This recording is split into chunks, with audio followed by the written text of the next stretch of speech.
Welcome to my YouTube channel HR educational hub. মোৰ ছাত্ৰ ছাত্ৰীসকল, আজি আমি আলোচনা কৰিম ক্লাছ 7 সায়েন্সৰ যেটো চেপ্টাৰ 11 আছে গতি আৰু সময়। এই চেপ্টাৰৰ যেকেইটা প্ৰশ্ন আছে গোটেইকেইটা প্ৰশ্নাৱলীৰ এনসাৰ আজি আমি আলোচনা কৰিম।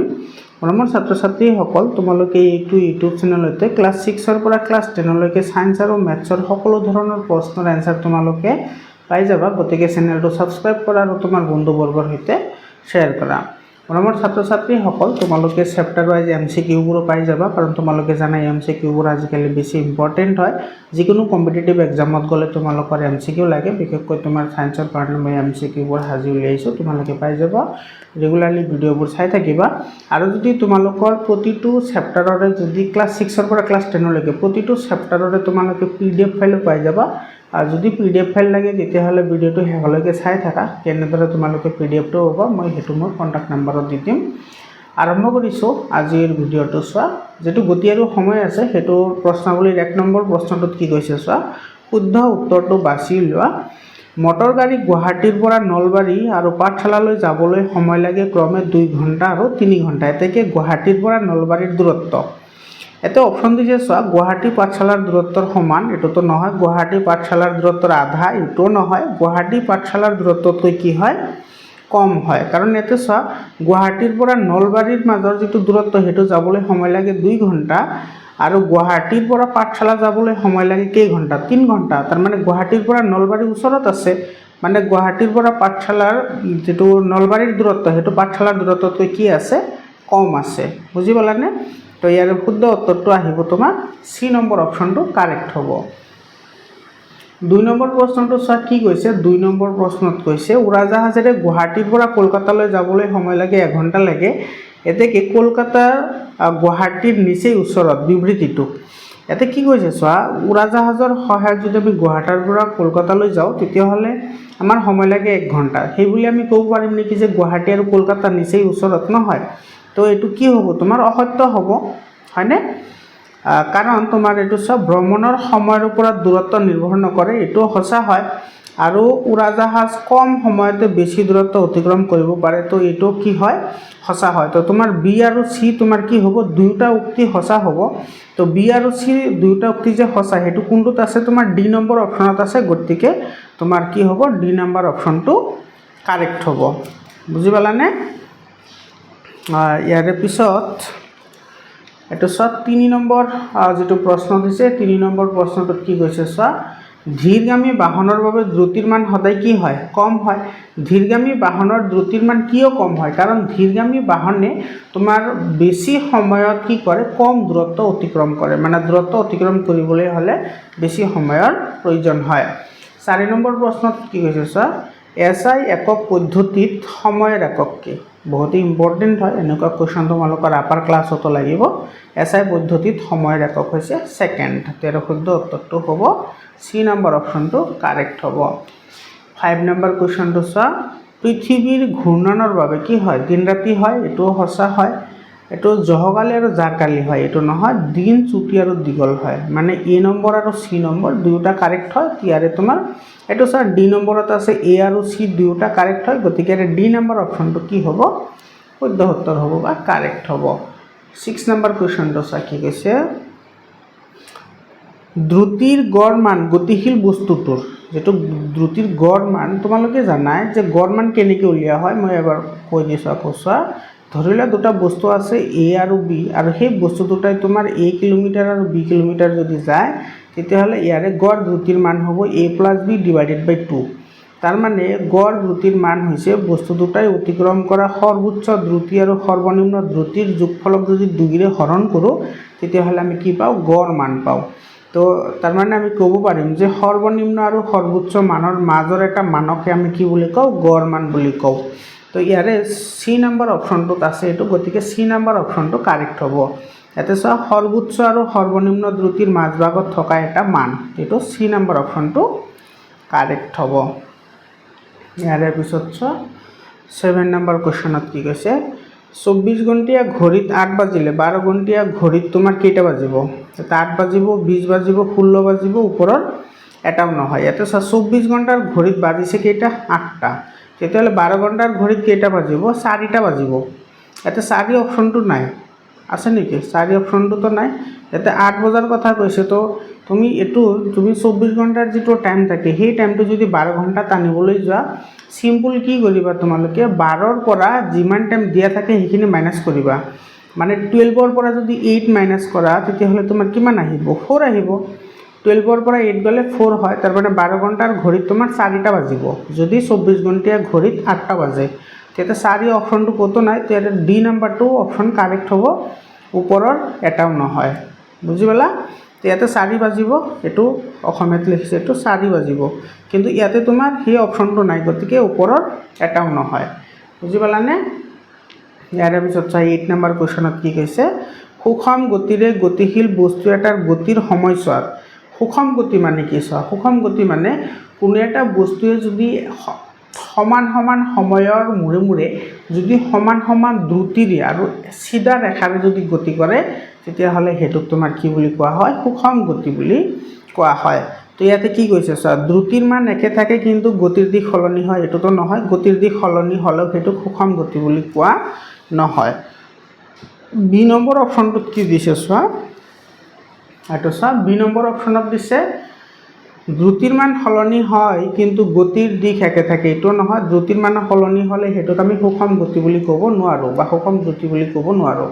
চি নম্বৰ অপশ্যনত কি দিছে চোৱা, দ্ৰুতিৰ মান আৰু গতিৰ দিশ একে থাকে, তাৰমানে দ্ৰুতিৰ মান আৰু দিশ দুয়োটা একে থাকিব লাগিব, তেতিয়াহে আমি সেইটো কি বুলি কওঁ? সুষম গতি বুলি কওঁ। তো ইয়াৰে তোমাৰ চি নম্বৰ অপশ্যনটো কি হ'ব? কাৰেক্ট হ'ব। ইয়াৰে পিছত চোৱা 9 নম্বৰ কুৱেশ্যনটোত কি কৈছে? 12 ঘণ্টীয়া ঘড়ীত ঘণ্টাৰ কাঁটাডালৰ এদিনত 6 সংখ্যাটোৰ ওপৰত কেইবাৰ ঘূৰিব? 2বাৰ ঘূৰিব। 12 ঘণ্টাৰ ঘড়ী কৈছে, তো দিনত এবাৰ যাব আৰু ৰাতি এবাৰ যাব, তো কেইবাৰ যাব? 2বাৰ যাব। মানে দিনত এবাৰ 6টা বাজে, আকৌ ৰাতিও এবাৰ 6টা বাজে, মানে 2টা হয়। 10 নম্বৰ কুৱেশ্যনটো চোৱা, 10 নম্বৰ কুৱেশ্যনত কি কৈছে? 12 ঘণ্টীয়া ঘড়ীত মিনিটৰ কাঁটাডাল এদিনত 6 সংখ্যাটোৰ ওপৰত কেইবাৰ পৰিব? এইটো 12 বাৰ পৰিব, কাৰণ এঘণ্টাত তোমাৰ কি 24 ঘণ্টা হয়। তো 24 ঘণ্টা হ'লে যিটো তোমাৰ ইয়াতে কৈছে মিনিটৰ কাঁটা, হয়নে? মিনিটৰ কাঁটা যদি যায় তেতিয়াহ'লে 12 বাৰ যাব, মানে 12 × 6 = 72 হ'ব। 12 × 6 = 72, মানে 720 মিনিট হ'ব। বুজি পালা? মানে এইটো 12 বাৰ ঘূৰিব। 11 নম্বৰ প্ৰশ্নটোত কি কৈছে চোৱা, ভাৰতীয় জাতীয় কেলেণ্ডাৰ কি হয়? শকাব্দ কেলেণ্ডাৰ।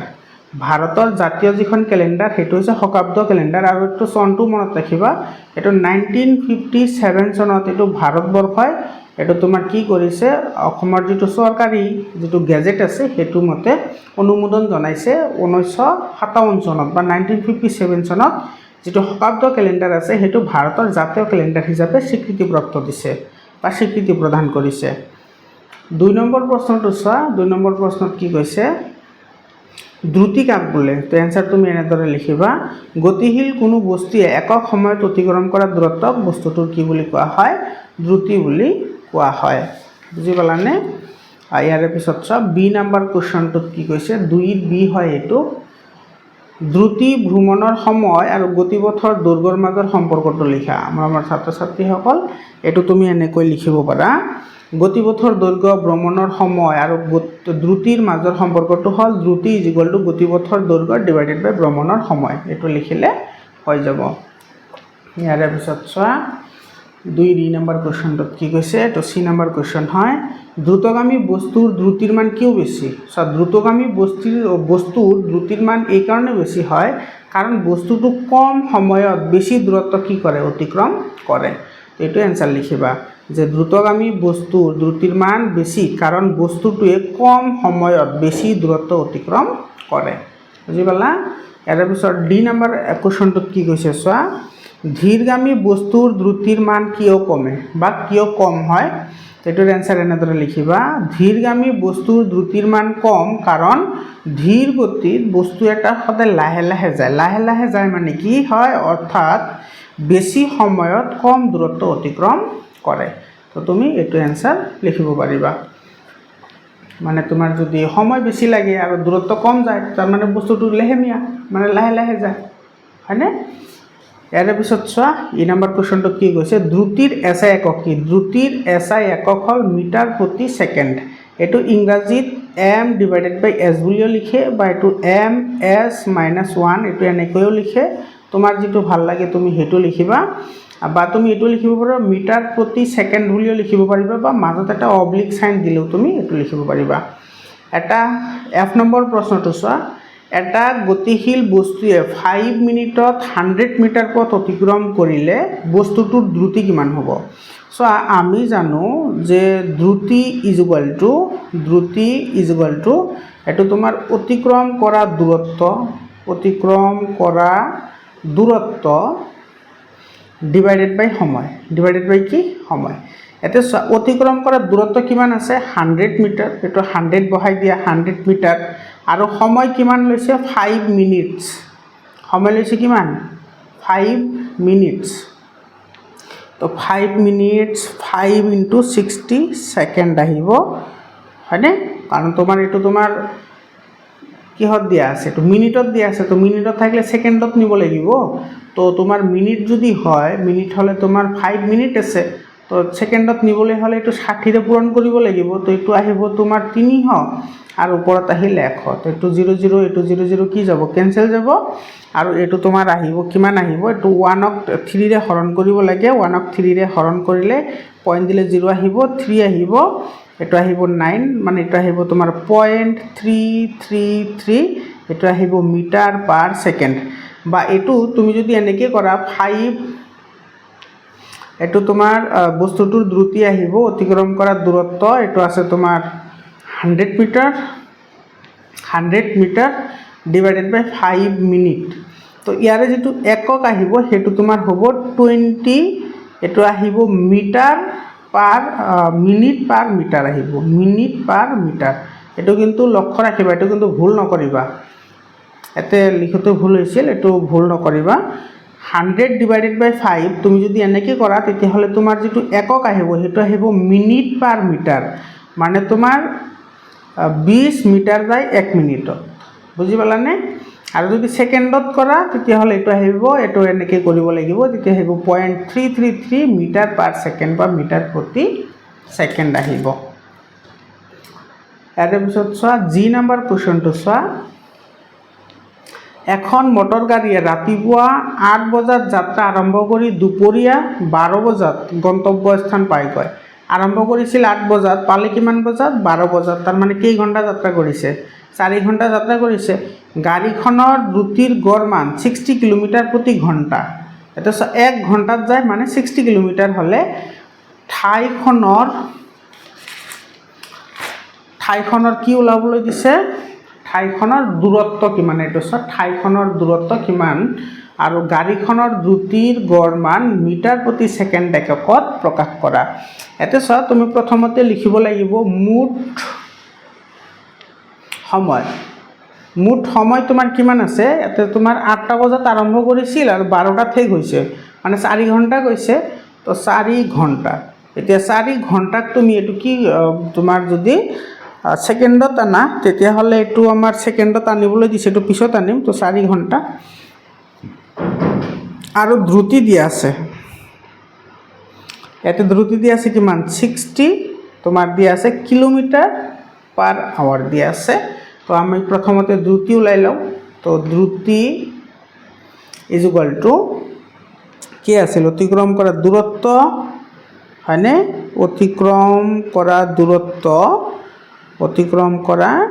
দূৰত্ব ডিভাইডেড বাই কি আছিল সময় এতে চোৱা তোমাৰ দ্ৰুতি দিয়া আছে 60 কিলোমিটাৰ পাৰ আওয়াৰ দিয়া আছে অতিক্ৰম কৰা দূৰত্ব আমি না জানো তো এটো অতিক্ৰম কৰা দূৰত্ব আমি ৰাখি দিম এটো অতিক্ৰম কৰা দূৰত্ব আৰু এটো আমি সেম টু সেম ৰাখি দিম ডিভাইডেড বাই সময়টো কিমান আছিল 4 ঘণ্টা তো ইয়াৰে পৰা অতিক্ৰম কৰা দূৰত্ব তুমি ইফালে লৈ আহা তো অতিক্ৰম কৰা দূৰত্ব এটো বজ্ৰপূৰণ কৰা এটো যদি তুমি বজ্ৰপূৰণ কৰা এটো পূৰণ হ'ব আৰু ইয়াৰ তলত 1 আছে সকলো নাম্বাৰ 1 এৰে ডিভাইড হৈ থাকে এটো পূৰণ কৰিলে এটো আহিব আৰু এটো মাল্টিপ্লাই হ'ব তো 6 4 * 24 হয়নে আৰু ইফালে তোমাৰ ঘণ্টা আৰু ঘণ্টা ক্যান্সেল যাব থাকিব কি কিলোমিটাৰ মানে কিমান হল 240 কিলোমিটাৰ এটো আহিল তোমাৰ কিলোমিটাৰত আহিল আৰু ইয়াতে তোমাৰ কি হৈছে চোৱা দ্ৰুতিৰ গড় মান মিটাৰ পাৰ ছেকেণ্ডত কি কৰা প্ৰকাশ কৰে এইটো হৈ গ'ল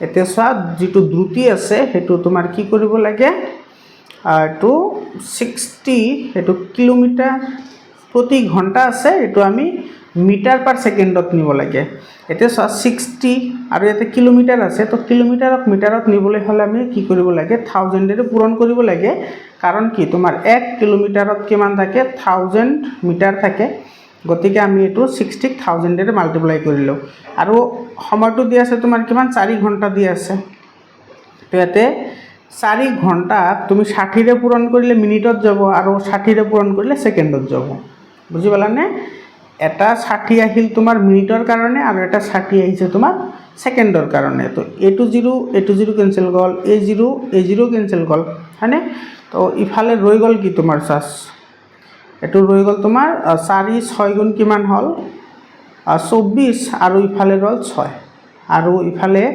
তোমাৰ আহিব 6 6 গুণ 6 আৰু আহিব তোমাৰ ইফালে 0 দুটা হয়নে এটো 2 ৰে কেনসেল কৰা এটো 12 বাৰ যাব আৰু এটো যাব তোমাৰ 3 বাৰ হয়নে আৰু যদি 6 ৰে দিয়া 6 গুণ 6 আৰু ইফালে আহিব তোমাৰ 6 5 গুণ 30 মানে 50 আহিব হয়নে আৰু তেতিয়া হলো ইফালে ৰৈ গল তোমাৰ 12 ডিভাইডেড বাই 12 আৰু এটা আহিব তোমাৰ মিটাৰ পাৰ কি সেকেন্ড আহিব এতিয়া তোমাৰ এই মিটাৰ পাৰ সেকেন্ডক তুমি এটো হৰণ কৰা এটো 50ক 12 ৰে হৰণ দিব লাগে 12 ৰে হৰণ দিলে কিমান আহিব এটো 12 ৰ 4 গুণ কিমান 48 48 হয় 2 আহিল পয়েন্ট দিলে 0 1 টাইম যাব 12 ৰ 1 গুণ 12 হয় ইফালে থাকিব 8 হয়নে আকৌ পয়েন্ট দিলে ইফালে আহিব 0 ইফালে 12 ৰ 6 গুণ হল 72 মানে এটো আহিব তোমাৰ 4.166 এটা আহিব মিটার পার সেকেন্ড এটো आंसर এটো তোমার মিটার পার সেকেন্ডত আনিলো ঠিক আছে আর ইয়াৰে পিছত চোৱা 8 নম্বৰ কোৱেশ্চনটো চোৱা স্পিডোমিটাৰ কি স্পিডোমিটাৰ তোমাৰ গাড়ীখনত যে দ্ৰুতিৰ মান দেখুৱাবলৈ যেটো যন্ত্ৰ ব্যৱহাৰ কৰা হয় হেটো হৈছে স্পিডোমিটাৰ তো ইয়াতে তুমি आंसरটো এনেদৰে লিখিবা স্পিডোমিটাৰ বা দ্ৰুতিমাপক যন্ত্ৰই প্ৰতিটো মুহূৰ্তত গাড়ীখনৰ দ্ৰুতিৰ মান দেখুৱায় এটাৰ आंसर এনেদৰে লিখিবা মৰমৰ ছাত্ৰ ছাত্ৰী সকল তোমালোকৰ ভিডিও কেনেকুৱা লাগি আছে কমেন্ট কৰি জনাবা আৰু তোমাৰ বন্ধুবৰ্গৰ সৈতে শেয়াৰ কৰিবা তোমালোকৰ যদি পিডিএফ ফাইল লাগে পিডিএফ ফাইল পাই যাবা তোমালোকে ভিডিওটো ধৈৰ্য সহকাৰে শেষলৈকে চাই থাকা মই তোমালোকক কন্টাক্ট নাম্বাৰ দিম তোমালোকে WhatsApp কৰিবা মই তোমালোকক পিডিএফ ফাইল দি দিম আৰু তোমালোকে ক্লাস 6 ৰ পৰা ক্লাস 10 লৈকে সায়েন্স আৰু ম্যাথছৰ সকলো ধৰণৰ आंसर এইটো ইউটিউব চেনেলতে পাই যাবা গতিকে চেনেলটো সাবস্ক্ৰাইব কৰা এৰ পিছত চোৱা আই নম্বৰ প্ৰশ্নটো কি কৈছে অডোমিটাৰ কি তো ইয়াৰ आंसर এনেদৰে লিখিবা অডোমিটাৰ বা দূৰত্ব মাপক যন্ত্ৰই গাড়ীখনে অতিক্ৰম কৰা সমগ্ৰ দূৰত্বৰ মান কিলোমিটাৰ এককত দেখুৱায় তো তুমি এইখিনি आंसर লিখিলে হৈ যাব ইয়াৰ পিছত চোৱা সুষম গতি কাক বোলে মৰমৰ ছাত্ৰ ছাত্ৰী সকল এটোৰ आंसर এনেদৰে লিখিবা কোনো গতিশীল বস্তুৱে যাত্ৰাৰ সময়ছোৱাত যদি একে দ্ৰুতিৰে একে দিশত গৈ থাকে তেনেহলে বস্তুটোৰ গতি সুষম গতি বুলি কোৱা হয় মানে সমান সমান সময়ত সমান সমান দূৰত্ব অতিক্ৰম কৰিব লগতে এটো একে দিশতে গৈ থকা হ'ব লাগিব তেতিয়াহে আমি কি বুলি কম হেতু সুষম গতি বুলি কম কে নম্বৰ প্ৰশ্ন কি হৈছে স্যাৰ তুমি স্কুল বাছত উঠি স্কুললৈ গৈছা তোমাৰ সেই গতি সুষম নে নহয় আমি যেতিয়া স্কুল বাছত উঠো তেতিয়াহলে সেই গতি সুষম নহয় কিন্তু কিহৰ কাৰণে সুষম নহয় কাৰণ তোমাৰ বাস গাড়ী এখন যেতিয়া স্কুল বাছত তো বেলেগ বেলেগ ষ্টুডেন্ট উঠাব লাগে তো ষ্টুডেন্ট সকলক বাছত উঠাবলৈ হলে মানে মাজে মাজে ৰব লাগে বা কেতিয়াবা দিশ পৰিৱৰ্তন হয় কেতিয়াবা তোমাৰ বাওফালে গল কেতিয়াবা সোফালে গল তেনেকে দিশৰ কি হৈ থাকে পৰিৱৰ্তন হৈ থাকে তো দিশৰ পৰিৱৰ্তন আৰু যদি দ্ৰুতিৰ পৰিৱৰ্তন হয় তেতিয়াহলে হেতুক আমি সুষম গতি বুলি ক'ব নোৱাৰো বুজি পালানে তো এটোৰ आंसर তুমি এনেদৰে লিখিবা এটো চোৱা এটোৰ आंसर লিখিবা যে হেতু সুষম গতি নহয় কাৰণ স্কুল বাস মাজে মাজে গতিৰ দিশ আৰু দ্ৰুতিৰ মান কি কৰে সলনি কৰে গতিৰ দিশো সলনি কৰে লগে লগে দ্ৰুতিৰ মানো কি কৰে সলনি কৰে কেতিয়াবা লাহে যায় কেতিয়াবা স্পিডত যায় এতিয়া চোৱা এল নম্বৰ কোৱেশ্চনটো চোৱা সময় কি ইয়াৰ आंसर তেনেদৰে লিখিবা দুটা কাৰ্যৰ মাজত কোনটো আগতে হৈছে আৰু কোনটো পাছত হৈছে সেই কথা আমি যাৰ সহায়ত নিৰ্ধাৰণ কৰো তাকে কি বোলে সময় বোলে তো তুমি आंसरটো এনেকে ধুনিয়াকৈ লিখি দিবা ইয়াৰ পিছত এম নম্বৰ প্ৰশ্নটো কি কৈছে সব পৰ্যাবৃত্ত গতি কি তো এইটোৰ এনসাৰ এনেদৰে লিখিবা এইটোৰ আৰু এটা পাৰ্ট আছে এই গতিৰ 4টা উদাহৰণ দিয়া তো এইটোৰ এনসাৰ এনেদৰে লিখিবা পৰ্যাবৃত্ত গতিৰে গতিশীল বস্তু এটাই এক নিৰ্দিষ্ট সময়ৰ মূৰে মূৰে একেখিনি ঠাইলৈ ঘূৰি আহে আৰু তাৰ গতিৰ পুনৰাবৃত্তি হয় তাকে পৰ্যাবৃত্ত গতি বোলে যেনেকুৱা ঝুলনা এটা তোমাৰ এনেকে এনেকে কি কৰি থাকে অগাবিছা কৰি থাকে এটা ৰাস্তাৰেই তোমাৰ কি কৰে বাৰে বাৰে অহা যোৱা কৰি থাকে তো তেনেকুৱা গতিক তোমাৰ পৰ্যাবৃত্ত গতি বুলি কোৱা হয় উদাহৰণ হিচাপে চাওক ঘড়ীৰ কাঁটাৰ গতি তো ঘড়ীৰ কাঁটা এটা সংখ্যাৰ ওপৰেৰে তোমাৰ কি কৰে যিমান দিন বেটাৰী থাকে সিমান দিন এটাৰ ওপৰত তেনেকে ঘূৰি থাকে পৃথিৱীৰ গতি তো পৃথিৱীয়ে সূৰ্যৰ চাৰিওফালে যে যিটো ঘূৰে নিৰ্দিষ্ট কক্ষপথেৰে ঘূৰে সেইটো এটা পৰ্যাবৃত্ত গতি হয় চন্দ্ৰৰ গতি চন্দ্ৰটো আমাৰ পৃথিৱীৰ চাৰিওফালে যে ঘূৰি থাকে সেইটো তোমাৰ কি হয় পৰ্যাবৃত্ত গতি হয় ধুলনাৰ গতি যেটো আমাৰ দুলনা আছে সেই দুলনাৰ গতিটো পৰ্যাবৃত্ত গতি হয় তাৰ পিছত নাৰী স্পন্দন মানে আমাৰ যে নাৰী স্পন্দন হয় তাৰ মানে যে আমাৰ যে জীৱৰ ধমনী আৰু হীৰা আছে এটা টাচ কৰিলে যে ইয়াতে তোমাৰ এটো কি কৰি থাকে ইয়াতে জাম্পিং কৰি থাকে এটা নিৰ্দিষ্ট সময়ৰ মূৰে মূৰে সেইটো তোমাৰ কি হয় পৰ্যাবৃত্ত গতি হয় বুজি পালানে তাৰ পিছত আমাৰ হৃদযন্ত্ৰৰ ধপধপনিও এটা কি হয় পৰ্যাবৃত্ত গতিৰ উদাহৰণ হয় এৰ নম্বৰ প্ৰশ্নটো কি কৈছে চোৱা সময়ৰ জোখমাখৰ বাবে পৰ্যাবৃত্ত গতিৰ কোনটো ধৰ্মৰ সহায় লোৱা হয় তো এটোৰ এনসাৰ এনেদৰে লিখিবা সময়ৰ জোখমাখৰ বাবে পৰ্যাবৃত্ত গতিৰ পৰ্যায়কাল যেটো ধৰ্ম আছে পৰ্যায়কাল মানে কি তোমাৰ এটা দোলন সম্পূৰ্ণ হ'বলৈ যিমান সময় লয় তাকে তোমাৰ কি বুলি কয় পৰ্যায়কাল বুলি কয় মানে প্ৰাথমিক অৱস্থাৰ পৰা গৈ অন্তিম অৱস্থাত গলা অন্তিম অৱস্থাৰ পৰা আকৌ ঘূৰি আহি তোমাৰ প্ৰাৰম্ভিক অৱস্থা যে পায় তাৰ কাৰণে এটা সময় লাগে আৰু সেই সময়টোক তোমাৰ কি বুলি কোৱা হয় পৰ্যায়কাল বুলি কোৱা হয় আৰু এই পৰ্যায়কালৰ ওপৰত ভিত্তি কৰি তোমাৰ কি কৰা হয় সময়টো নিৰ্ধাৰণ কৰা হয় ইয়াৰ পিছত চোৱা ও নম্বৰ কোৱেশ্চনটো কি কৈছে আধুনিক বিজ্ঞানৰ পিতৃ কাক কোৱা হয় এটো তো সকলোৱে জানো গেলিলিক আধুনিক বিজ্ঞানৰ পিতৃ বুলি কোৱা হয় গেলিলি আৰু তোমাৰ দুলন ঘড়ী এটো চোৱা পি নম্বৰ কোৱেশ্চন দুলক ঘড়ী প্ৰথমতে কোনে সাজি উলিয়াইছিল তো দুলক ঘড়ী প্ৰথমতে খ্ৰিষ্টিয়ান হাইজেন্সে সাজি উলিয়াইছিল এটো তোমাৰ জিকেটো লাগে বহুত ইম্পৰ্টেন্ট হয় এই প্ৰশ্নটো খ্ৰিষ্টিয়ান হাইজেন্স নামৰ মানুহজনে কি কৰিছিল যেটো তোমাৰ গেলিলিৰ যেটো তোমাৰ পৰ্যবেক্ষণ আছিল সেই পৰ্যবেক্ষণৰ ওপৰত ভিত্তি কৰি তেওঁ প্ৰথমতে দুলক ঘড়ী সাজি উলিয়াইছিল ইয়াৰ পিছত চোৱা কিউ নম্বৰ প্ৰশ্নটো চোৱা এটো কি কৈছে সৌৰদিন কি এটোৰ এনসাৰ এনেদৰে লিখিবা মাজৰাতিৰ পৰা পৰৱৰ্তী মাজৰাতিলৈ অতিবাহিত হোৱা সময়খিনিকে সৌৰদিন বুলি কোৱা হয় এটোৰ এনসাৰ এনেদৰে লিখিবা ইয়াৰ পিছত চোৱা আৰ নম্বৰ কোৱেশ্চনটো কি কৈছে এদিনত কিমান সেকেন্ড গণনা কৰি উলিওৱা মৰমৰ ছাত্ৰ ছাত্ৰীসকল এটো কৰোতে তোমালোকে এই কথাখিনি লিখি লবা চোৱা এদিনত থাকে 24 ঘণ্টা 1 ঘণ্টাত 60 মিনিট আৰু 1 মিনিটত থাকে 60 সেকেন্ড গতিকে এদিনত তোমাৰ কিমান হ'ব 24 এটো 24 ঘণ্টা এদিন এই 60টো আহিছে তোমাৰ 1 ঘণ্টাত 60 মিনিট থাকে সেইকাৰণে 60 ৰে পূৰণ কৰিম আৰু যেহেতু তোমাৰ 1 মিনিটত 60 সেকেন্ড থাকে সেইকাৰণে আৰু এটা কি কৰিম 60 ৰে পূৰণ কৰিম তো 24 60 আৰু 60 এই তিনিওটা পূৰণ কৰিলে কিমান হ'ব এইখিনি আহিব এটো আহিব তোমাৰ 86400 সেকেন্ড 86400 সেকেন্ড আহিব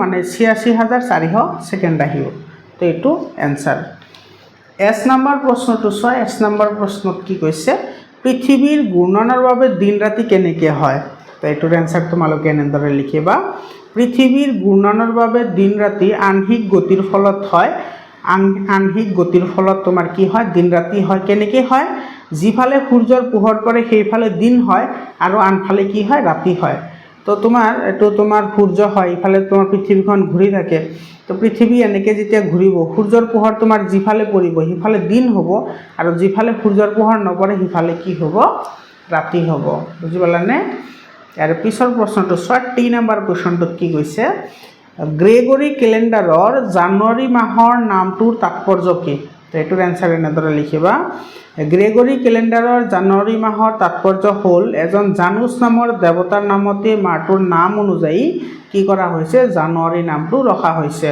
আৰু ৰোম দেশৰ মানুহে যিজন তোমাৰ জানুছ নামৰ মানুহ আছিল দুটা মূৰ আছিল আৰু এইজনক সিহঁতে দেৱতা বুলি মানিছিল আৰু আৰম্ভণিৰ দেৱতা বুলি মানিছিল। মানে এইজনক অনুসৰণ কৰি প্ৰথমতে যিকোনো কাম এটা আৰম্ভ কৰিলে কি হৈছে সেই কামটো সুফল হৈছে বুলি সেইসকল মানুহে ভাবিছিল। সেইকাৰণে জানুছ নামৰ মানুহৰ লগত সংগতি ৰাখি যিটো জানুৱাৰী মাহ সেইটো বছৰৰ প্ৰথমটো মাহ হিচাপে মানে চিহ্নিত কৰিছে বা সেইটো উল্লেখ কৰে, যাতে তোমাৰ জানুৱাৰী মাহটো ভাল হ'লে যাতে গোটেই বছৰটো ভালে যায়। বুজি পালা?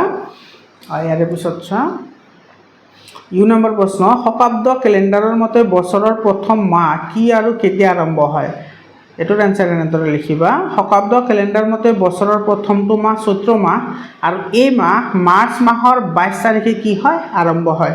আৰু যদি লিপ ইয়াৰ হয় তেতিয়াহ'লে এইটো কি হ'ব 21 তাৰিখে আৰম্ভ হ'ব, কাৰণ তোমাৰ ইয়াতে যদি লিপ ইয়াৰ হয় তেতিয়াহ'লে ফেব্ৰুৱাৰী মাহটো কি হয় তোমাৰ 29 দিনীয়া হৈ যাব।